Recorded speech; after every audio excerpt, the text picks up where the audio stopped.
So today I decided to talk about cholesterol because that seems to be creating a lot of fear in people. Yeah, the moment somebody hears, oh, you have high cholesterol, the first thing is, that rings the bell is a heart attack or, very bad heart condition. And people say go on zero fat, do this, do that. Let's understand that cholesterol is need of your body functioning. And why is it that it's important?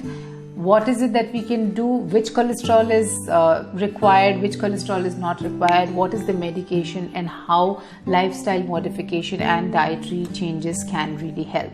So cholesterol is a waxy substance which is one, synthesized in our body, and two, we get from our dietary sources like our food. Yeah. So cholesterol is something that is needed for proper functioning of human body. So first thing is, the cells, membranes lining the human cells in the body, their membranes lining is made up of cholesterol, and hence it is very, very important. Also the brain cells, which are also called as nerve cells or neurons, their membrane is made up of 25% cholesterol. So again, very, very important thing for normal functioning of the brain. Third, it's required for your proper hormone functioning, especially testosterone. So if your levels are haywire, your testosterone functioning also goes haywire. Fourth thing is that it is vital for the absorption of vitamin D, and most of us these days are deficient in vitamin D, and so thereby cholesterol plays an important role there also. Now coming to what is the medication? So the medication that is given are called statins. It only works as long as you take it. Yeah. So and it also has side effects. However, if you look at dietary modification and lifestyle change, you can actually reverse the condition. Yeah. Now while we say that it's bad, please understand that there is good cholesterol and there's bad cholesterol. Now HDL, which is high density lipoprotein, is good cholesterol. It moves away the bad stuff, which is the plaque or the triglyceride, away from your heart, making your heart healthier. Whereas LDL, which is low density lipoprotein, which is bad cholesterol, brings it closer to the heart. It does the opposite job of HDL, and which is why we need to work on reducing it. Now, if it's a genetic case where genetically the LDL is high or the VLDL is high, we definitely need to look at medication. However, if it's a lifestyle thing, you must explore dietary changes to be able to reverse the condition. Number two is the dietary modification that one can do. So first thing is that you need to add garlic to your diet. 1 clove of garlic every morning. Just crush it and swallow it with warm water. It basically reduces the plaque that is made because of bad cholesterol. Also reduces the bad cholesterol levels overall. Second thing is methi dana. I've also written a post about methi dana, about this wonder seed. It's a very good source of fiber, also works on insulin resistance and has a whole lot of other benefits. Now when it comes to cholesterol, it actually inhibits the accumulation of triglyceride and the bad cholesterol.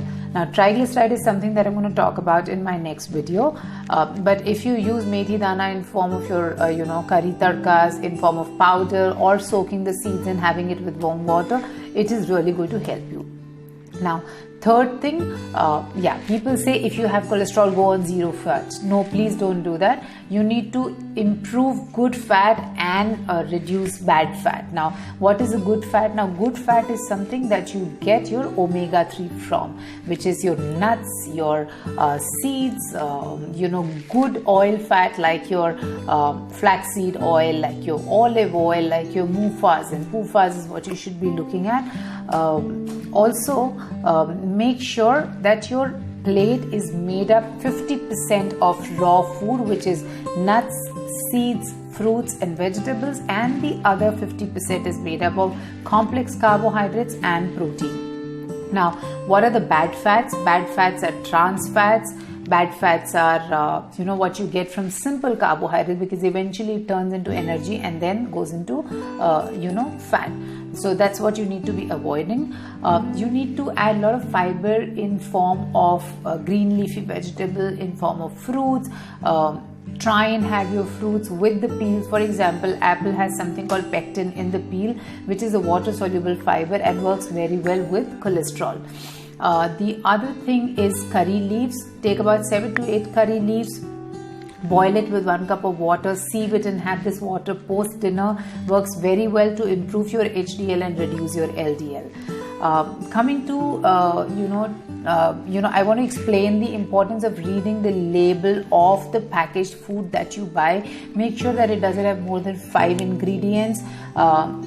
Read it in the chronological order, because the first item on the list is the maximum. So let's say if it says whole flour vis-a-vis all-purpose flour, so you know it's maida versus the whole wheat atta. Make sure that you look for sugar, because one, sugar is a big no-no if you're dealing with cholesterol, sugar and alcohol. Also, sugar comes hidden these days, yeah. So it comes in the form of maltose, dextrose, HFCS, molasses. So make sure that if you see many of these items in the label, that you're totally avoiding it. The short way to improve your HDL is to work out. So incorporate about 30 to 45 minutes of exercise and have a very active lifestyle. If you have any further questions, any specific questions about cholesterol, do put that in comment section and I will get back to you. You could even ask that on our Facebook page. The link is given in the comment section. Please don't forget to like, share and subscribe. We'll talk again. Bye-bye.